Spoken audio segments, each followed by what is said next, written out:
গভীর অন্ধকার রাত, পাহারায় দাঁড়িয়ে নামাজে মগ্ন এক সাহাবী হযরত আব্বাদ রাদিয়াল্লাহ। চারদিক নিস্তব্ধ, শুধু তার কণ্ঠে কোরআনের গুঞ্জন শোনা যাচ্ছে।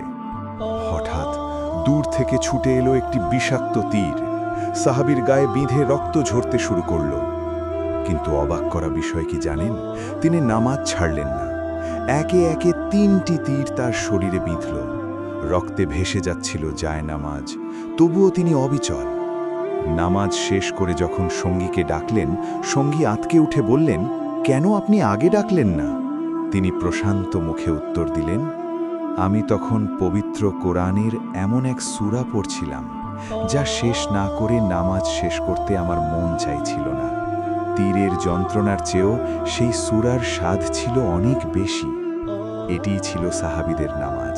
তীরের আঘাত যাদের সিজদা থামাতে পারেনি, আমরা সামান্য অজুহাতে সেই নামাজ ছেড়ে দিচ্ছি না তো।